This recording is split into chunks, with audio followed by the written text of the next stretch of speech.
Hey guys, welcome back to my channel once again. I am Sudipto Pandey, lecturer of Pakur Polytechnic Pakur, and today I am going to tell you about formal communication and what are its advantages and disadvantages. As in exams of SBT and JUT, this is a very common question that what do you mean by formal communication and what are its advantages and disadvantages.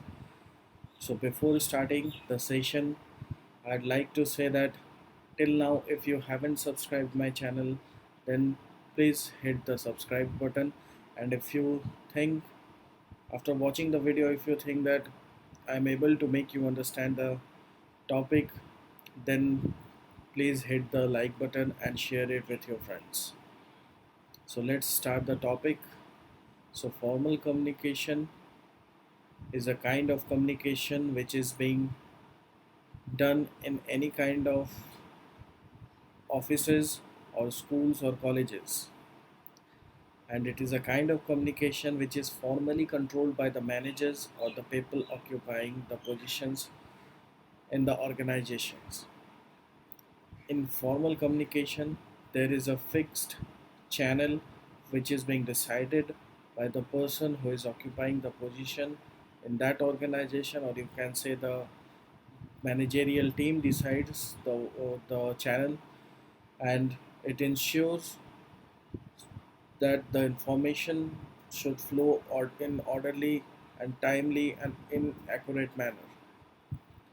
In this kind of communication, only work related matters can be discussed.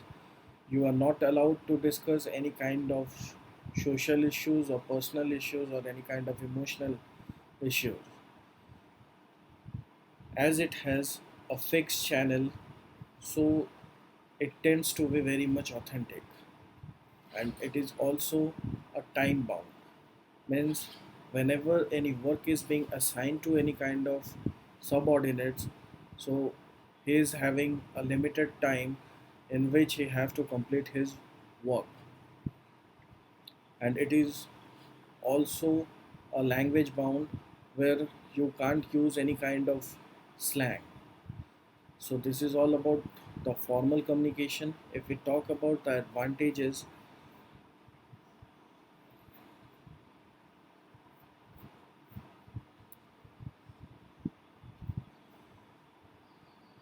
so in formal communication, it becomes very easier to fix the responsibility of the subordinates, whatever the activities is being assigned to him. And due to this, better cooperation and coordination among the employees can be achieved. As I told you earlier, that it whatever the messages are being flowed, it passes through a formal channel which is a fixed channel, so it is very much trustworthy, in which you can easily relied upon. So you might be thinking about informal communication, what are the forms of communication?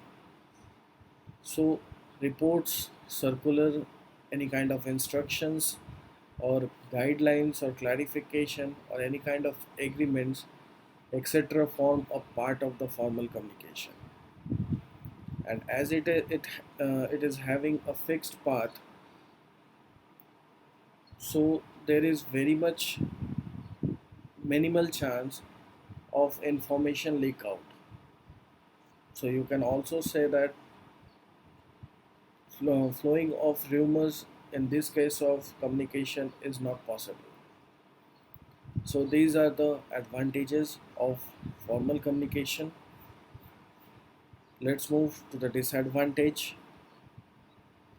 As it is having a fixed path of the flow of the message, so it is very much time consuming as it passes through a long channel.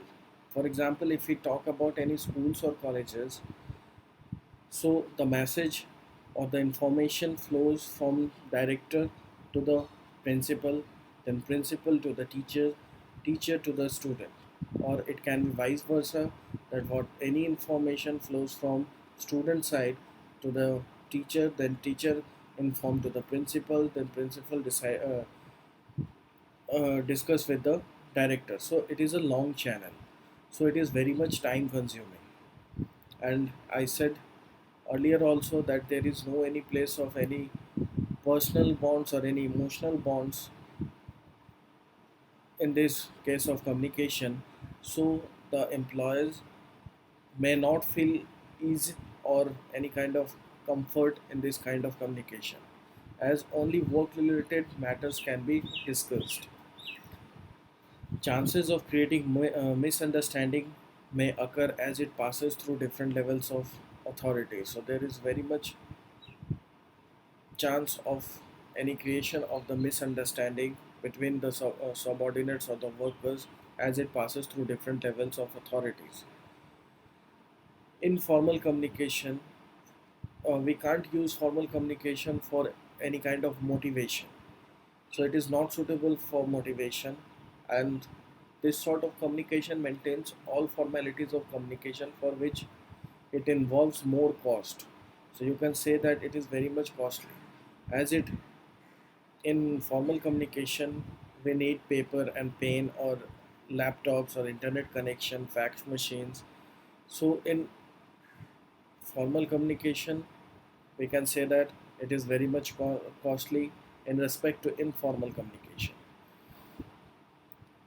And the whoever is the subordinate or the worker can't make any kind of changes in the information whatever is being flowed from the higher authorities to lower authorities, or vice versa, because it is a rigid form of communication.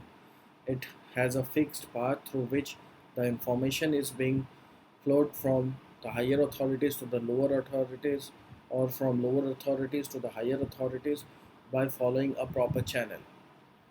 So this much about formal communication, and it is a very important question.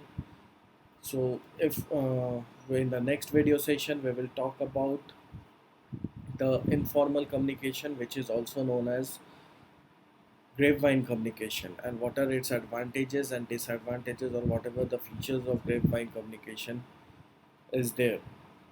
So thank you very much. Hit the like button if you have understand the topic, and share it, guys. Thank you.